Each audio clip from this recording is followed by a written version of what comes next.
Now let's switch gears now and talk about the Bayside. Brandon, the North is going to be loaded this season once again. Now let's start with the team that dominated the North all year long. That's the Kent Island Bucks. The Bucks are led by Brian Sofanowski in his second stint as the head coach. Practices this season are much tougher than they have been in years past, I've been told. The Bucks believe this team will give them that winning edge in crunch time that they need. Yeah, that's right. I was out at practice. It was tough. Kent Island is returning 3 starters on defense, 4 on offense. So there will be a lot of turnover for this year's team, but we're told that the senior leaders are stepping up. The younger players are responding well, and Casey Heath, the all-conference running back and linebacker, will be the key leader. Tommy McAndrews has made his way over from Queen Anne's, and he will be under center. One, I think we have to play together as a team. We're not the biggest, we're not the fastest, by no means are we the strongest, but we have to work together as a team. That's number one. Number two, we have to play mistake-free football. We can't come out and make mistakes, because those kind of mental mistakes and physical mistakes will allow a team who's faster than you and stronger than you, they'll be able to get up on you quickly. So I think if we stay together as a team and we play mistake-free football, we should be able to compete with a lot of teams.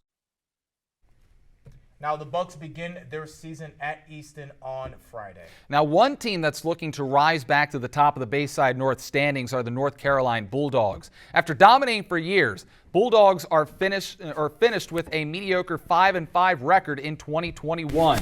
Now, they were finished off in the first round by Kent Island as well. Now, what will make a turnaround harder in Ridgely is the fact that they have lost plenty of starters, and we will see plenty of fresh faces.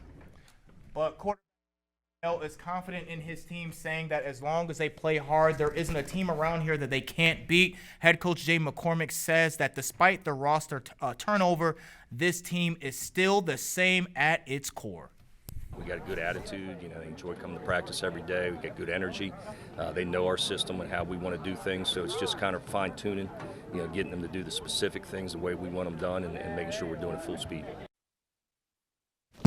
Now, North Carolina has a great test to begin the season, welcoming in Queen Anne's on Friday. Now let's turn over to Easton, where the Warriors have a new head coach at the helm. That's Matt Griffith. He has history with the Warriors. He was head coach for 7 years, coordinator for another 2 before taking some time away from the team the last 2 seasons.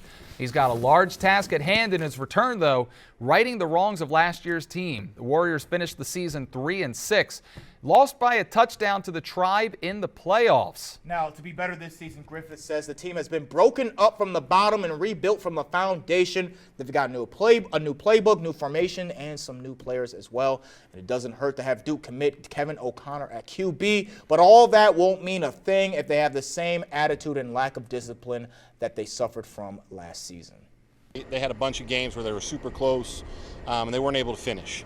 So that's something we've been talking about every day, every practice. We want to finish. We want to finish the way we start, all the way through. Going over discipline and practice, consistency and effort are the 3 things that are going to perfect your details, and that's the main thing we got to work on. Details win games. Excuse me, I'll take that. Yeah, the Warriors begin their season on the road against the Kent County Trojans. I'm excited to see if they can take that step forward, Brandon. Now, out in Cambridge, the Vikings are coming off a 5-5 record in the 1A. Head coach Toby Peer is now in his 2nd season at the helm, and he and his coaching staff love the roster that they have this year. They're young, but they lack the numbers of some other rival schools. But Peer says if there's one word to define their team, it's relentlessness. Now, Taylon Middleton is back at QB to head the offense, and the Vikings feel that they will have the ability to keep defenses on their toes with a balanced attack on the ground and through the air. The numbers on varsity could change as the coaching staff has their eyes on some JV players they could be looking to bring up for week 1. Now here's more from camp. We want to be balanced on offense. We feel good about our passing attack, and we just want to keep working on protection for the passing game, and then be able to sort them out up front and move some people around when we try to run the football. I think our strengths for this offense are definitely going to be our run game, and our passing game is getting better too. So the passing game is, going to be a big factor this year. Our philosophy is they can only put 11 on the field just like us, but we just got to make sure that we're in shape and we play hard, and we focus on our rotations, rotating people in and out, keeping them fresh, because we don't have large numbers.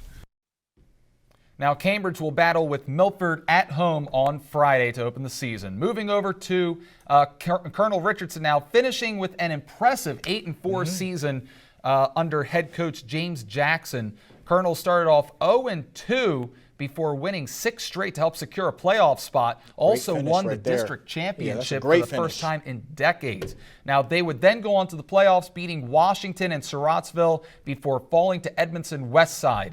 Colonel comes into the season with a lot of new players, and head coach Jackson tells us their main focus is making sure that everyone is on the same page. Now, Colonel will battle in the first round. We don't have the. We'll see who they face. We'll talk about that later. Now, Brandon, Cambridge again. Yeah, no.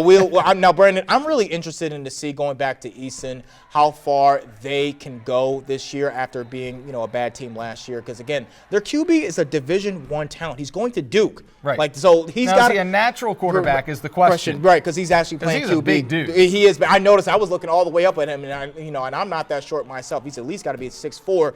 But can he bring his team to the next level? I really want to see how his talent on the next level will still be, shown here again with his teammates. Yeah, the North is going to be so much fun to watch this season. That's all we've got for the Bayside here during DSI. We'll be right back. Rich Werdzik, Chief Meteorologist, will be back with your full forecast.